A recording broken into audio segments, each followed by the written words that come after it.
Hello students. So today in this video we have start organic chemistry class 12. Class 12 के chapter 10 में जो organic chemistry हमारा start होता है वो है हेलो एल्कीन और हेलो एरिन। ठीक, यहाँ से हमारा ऑर्गेनिक केमिस्ट्री होता है। यदि इस चैप्टर से हम लोग ऑर्गेनिक केमिस्ट्री को समझते चले तो इसके बाद बहुत सारे ऑर्गेनिक चैप्टर आते हैं, जैसे आपका कार्बोक्सिलिक एसिड आएगा, एल्डिहाइड आएगा, फिनोल आएगा, ईथर आएगा, एमीन आएगा। इसी से जुड़ा हुआ चैप्टर रहते हैं हमारा daily uses of chemistry and polymer. ठीक, तो यहाँ से आप अपना बेस बहुत अच्छा तैयार कर सकते हैं। तो चलो स्टार्ट करते हैं और देखते हैं। तो hello alkene hello Erin start जो करते हैं वो हाइड्रोकार्बन से जुड़ा रहता है। ठीक, आपने हाइड्रोकार्बन क्लास 11 में पढ़ा है और अच्छे से पढ़ा होगा, तो ये वीडियो समझने में आपको कोई दिक्कत नहीं होगी। और दिक्कत जो होती है कोई दिक्कत नहीं है। हाइड्रोकार्बन में एक अच्छा सा वीडियो बनाने वाला हूँ जो आपके पास कुछ ही दिनों में अवेलेबल हो जाएगी। तो इन शॉर्ट थोड़ा सा मैं जो हमारी जरूरतें होती हैं, जैसे हम लोग classification haloalkane haloarene, उसके chemical properties, preparation of haloalkane haloarene, एल्कीन हैलाइड जो होंगे वो सबको देखेंगे। तो उसमें हमको ये सब नामों का जरूरत पड़ेगा। ठीक, उस नाम को पहले हम लोग जान लेते हैं। तो इन शॉर्ट थोड़ा सा हाइड्रोकार्बन देखें तो हाइड्रोकार्बन वाला क्या होता है, हाइड्रोजन और कार्बन से बने कंपाउंड को क्या बोलते हैं, हाइड्रोकार्बन बोलते हैं। ठीक, क्लियर। तो हाइड्रोकार्बन को मैंने पहले ही क्लासेस में बता चुका है कि हाइड्रोकार्बन हमारे दो प्रकार के होते हैं, टू टाइप। ठीक, it is categorised in two type, saturated and unsaturated. Saturated hydrocarbon हमारा वो हाइड्रोकार्बन होता है जिसमें हमारा एल्केन ग्रुप आता है। कौन सा ग्रुप आता है, एल्केन ग्रुप। एल्केन ग्रुप क्या आता है, सिंगल बॉन्ड होता है। क्या होता है, सिंगल बॉन्ड। ठीक, तो थोड़ा सा हम ये देख लेते हैं पहले कार्बन। कार्बन से ही हाइड्रोकार्बन पूरा स्टार्ट होता है, क्योंकि कार्बन बहुत सारे प्रॉपर्टीज होते हैं जो चेन रिएक्शन बनाने में पॉसिबल होता है। तो कार्बन का एटॉमिक नंबर 6 होता है और इसका इलेक्ट्रॉनिक कॉन्फ़िगरेशन जो होता है 2 और 4। कितना होता है, 2 और 4। ठीक, यदि इसका मैं स्ट्रक्चर बनाऊं तो इस टाइप का दो सेल बनते हैं। ठीक, तो in first shell you have 2 electron. कितने इलेक्ट्रॉन होते हैं यहाँ, ठीक, हम मान सकते हैं कितने इलेक्ट्रॉन है, 2 और होते हैं। मानना क्या है, ठीक, बोर गिट्स में बताया गया है, गलत कोड के बहुत सारे आप लोग पढ़े होंगे। ठीक, तो 2 electron in first shell, then second shell 1 2 3 4 होते कितने हैं, 2 8 8।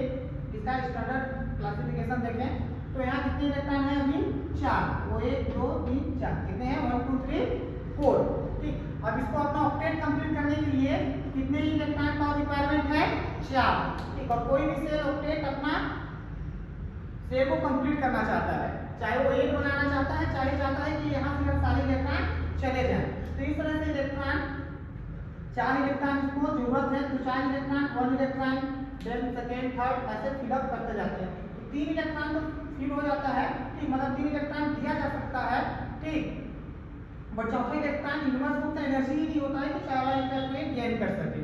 ठीक, तो ये पॉसिबल नहीं है। अब यहाँ से इलेक्ट्रॉन को रिमूव करेंगे तो फर्स्ट इलेक्ट्रॉन को रिमूव करेंगे तो जो आयोनेशन एनर्जी लगेगा होता है, सेकंड में लगेगा, थर्ड में लगेगा, बट फोर्थ में फिर वही बात इनवर्स होता है, एनर्जी नहीं है कि यहाँ के चारों इलेक्ट्रॉन को निकाल सके।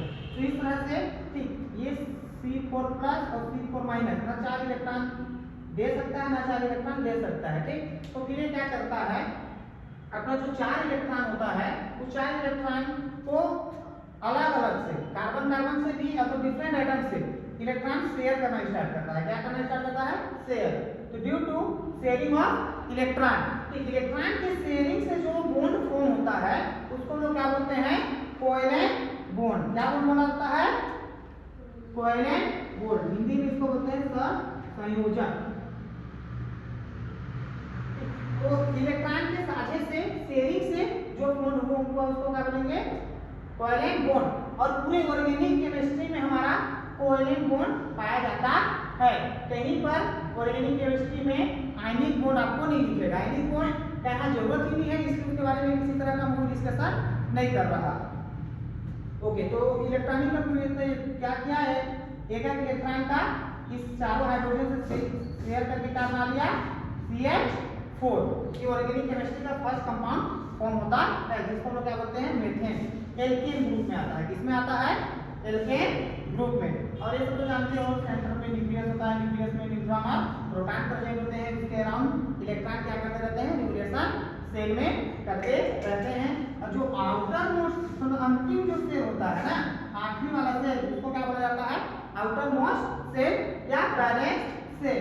और जो आखिरी वाले बैलेंस सेल में जो इलेक्ट्रॉन होते हैं, that is called balance electron. Okay, तो इलेक्ट्रॉन के पेयर से जो बॉन्ड बना वो कोवेलेंट बॉन्ड। तो कार्बन कितना बॉन्ड बना पा रहा है, 1 2 3 4, कितना बॉन्ड, 4 बॉन्ड फॉर्म कर सकता है। वो कैसे कर सकता है, देखो, एक सिंगल कर सकता है हाइड्रोजन के साथ, सिंगल भी बना सकता है, ऑक्सीजन के साथ डबल बॉन्ड भी तैयार कर सकता है, खुद कार्बन की प्रॉपर्टी है। नाइट्रोजन के साथ ट्रिपल बॉन्ड बना लेता है, मतलब मल्टीपल बॉन्ड बनाने के लिए एलिजिबल, योग्य है। ठीक, मतलब सिंगल भी बना सकता है, डबल भी बना सकता है और ट्रिपल भी बना सकता है। तो वो चाहे 4 लोग से अलग अलग जुड़े, चाहे 2 बॉन्ड किसी एक के साथ जुड़ जाए, चाहे ट्रिपल बॉन्ड किसी के साथ जुड़ जाए, क्योंकि ऑक्सीजन में आउटर कोर में 2 इलेक्ट्रॉन होते हैं, तो 2 इलेक्ट्रॉन से शेयर कर देता है। हाइड्रोजन के पास एक होता है, 1 इलेक्ट्रॉन का शेयर करता है। और नाइट्रोजन के आउटर मोस्ट सेल में, बैलेंस सेल में 5 इलेक्ट्रॉन होते हैं, जिसमें से 3 इलेक्ट्रॉन का शेयर करता है। ठीक, और 2 electron lone pair of electron के फॉर्म में बच जाते हैं। और यहाँ कितने इलेक्ट्रॉन बचते हैं, 2 लोन पेयर ऑफ इलेक्ट्रॉन के फॉर्म में बच जाते हैं। इस तरह से ये हमारा शेयरिंग करके बॉन्ड फॉर्म कर सकता है। तो कार्बन में एक कैटेनेशन प्रॉपर्टी होती है। कैटेनेशन प्रॉपर्टी ये होता है, कार्बन कार्बन कार्बन आपस में जुड़ते जाते हैं। ठीक, लिंकिंग प्रॉपर्टी होती है। ठीक, जिसको लोग क्या बोलते हैं, कैटेनेशन। तो खुद से जुड़ने के कारण इटसेल्फ बॉन्ड फॉर्म करते गया एक चेन रिएक्शन बनते जाता है। बहुत लंबी श्रृंखला बनाने में ये सक्षम होता है। इससे इसके कई हजारों लाखों कंपाउंड आज प्रेजेंट है, उपलब्ध है। आप देख सकते हो बहुत सारे फ्लोरेंस, डायमंड, ग्रेफाइट, ये सब हमारे क्या हैं, कार्बन के एलोट्रॉप हैं। ठीक, बहुत सारे कार्बनों से मिलकर बने होते हैं। ठीक, तो एक छोटा सा था टॉपिक जो आप पहले भी जानते थे और एक बार सुन लिए, जान लिए तो रिवीजन हो गया। तो देखो, हाइड्रोकार्बन को 2 पार्ट में डिवाइड किया गया, सैचुरेटेड है अनसैचुरेटेड। सैचुरेटेड में हमारा फर्स्ट आता है एल्केन। एल्केन क्या करता है, इसमें जो भी कार्बन होगा सिंगल बॉन्डेड होंगे। क्या होंगे, सिंगल बॉन्डेड होंगे। और आप क्लास 11 में हाइब्रिडेशन भी पढ़े होंगे। तो जो सिंगल हाइब्रिडेशन, ठीक, ऑर्गेनिक केमिस्ट्री में ओनली 3 हाइब्रिडेशन ही पाए जाते हैं। कितने पाए जाते हैं, ओनली 3। ठीक, sp, sp2 एंड sp3। ठीक, तो जो सिंगल बॉन्डेड होते हैं उसमें sp3 हाइब्रिडेशन होता है। जो डबल बॉन्ड होते हैं वो क्या होते हैं, sp2 होते हैं। और जो ट्रिपल बॉन्ड होता है उसमें क्या होता है, ओनली sp। ठीक, मैं इसलिए बता रहा हूँ, इसलिए क्योंकि हम लोग अभी हेलोएल्कीन का जो क्लासिफिकेशन देखेंगे। ठीक, तो on the basis of carbon hydrogen bond के ऊपर भी देखो, इसको कैटेगराइज करेंगे कि हाँ, हाइड्रोजन के साथ किस तरह का बॉन्ड है, सिंगल है, डबल है, तो कार्बन कार्बन डबल बॉन्ड है, तो उसके हिसाब से उसको कैटेगराइज किया जाएगा। ठीक, तो ये हमारा CnH2 एन, फर्स्ट कार्बन के लिए मीथेन, सेकंड कार्बन के लिए एथेन, प्रोपेन, ब्यूटेन, पेंटेन। ठीक, ये आप पहले ही पढ़ चुके होंगे, तो एक बार आप पॉज करके ठीक नोट्स कर सकते होंगे। बाद में और डिटेल इसका स्ट्रक्चर एक वीडियो में मैंने बना दूंगा। ठीक, तो आप वहां से अच्छे से समझ सकते हैं। देन एल्कीन ग्रुप आता है। अनसैचुरेटेड में कौन सा है, एल्कीन और एल्काइन। एल्कीन डबल बॉन्ड होता है। क्या होता है, डबल बॉन्ड। ठीक, जैसे यहाँ पर डबल बॉन्ड में मीथेन में एग्जिस्ट नहीं करता, क्योंकि कार्बन के साथ मैक्सिमम 4 बॉन्ड होना जरूरी है, क्योंकि ये टेट्रा वैलेंसी होती है, काफी है, चतुर्संयोजी होते हैं। ठीक, बट इसके पास कार्बन उतना अवेलेबल नहीं है। ठीक, तो एग्जिस्ट करता ही नहीं है।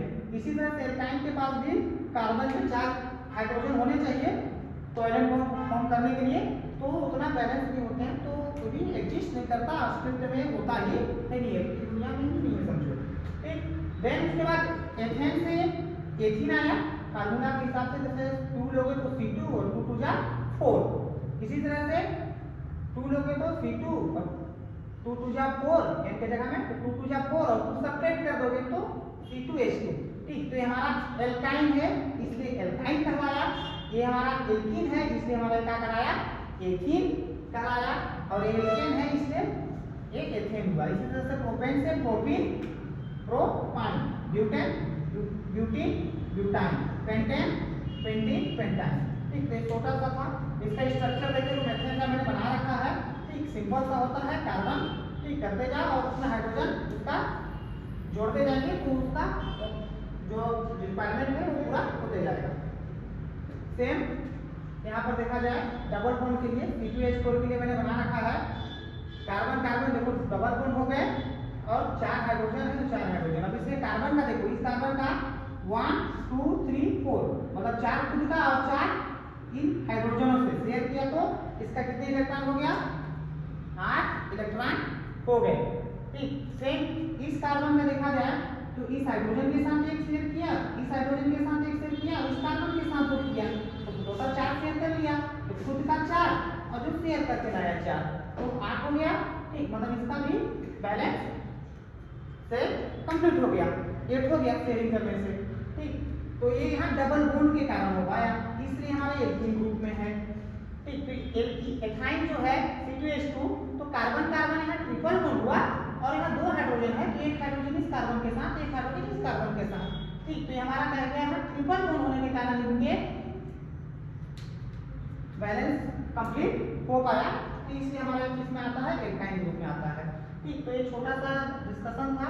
अब इसमें हम लोग मेन हमारा हेलो एल्कीन और हेलो एरिन में चलते हैं। तो hello alkene hello Erin start करने से पहले एक बार आप अच्छे से देख लीजिए कि ये हमारा नाम होता है। और एक छोटा सा चीज यहाँ पर आपको बता देता हूँ, ये आपने नाम लिख लिया होगा तो मैं इरेज करता हूँ, या तो आप पाउज करके लिख लीजिएगा। इसमें से एक हाइड्रोजन कम कर दीजिए आप,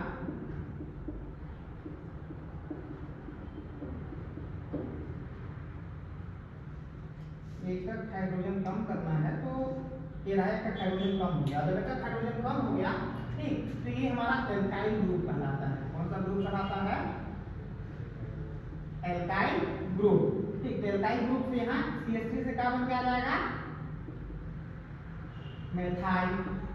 ये कार्बन क्या आ जाएगा, एथाइल। ये क्या हो जाएगा, प्रोपाइल। ये क्या हो जाएगा, ब्यूटाइल, ब्यूटीन।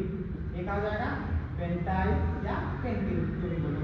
ठीक, ये हमारा एल्कीन ग्रुप होता है, एल्कीन रूट्स बोलते हैं इसको। क्या बोला जाता है, एल्कीन रूट्स, एल्कीन मूलक बोलते हैं। ठीक ना, हिंदी में जिसको R से रिप्रेजेंट किया जाता है। क्या से रिप्रेजेंट करते हैं, R से। अब जो एकक हाइड्रोजन जो कम है ना, ठीक, एकक हाइड्रोजन कम है, उसके साथ कुछ न कुछ फंक्शनल ग्रुप जुड़ेंगे, जैसे अल्कोहल जुड़ सकता है।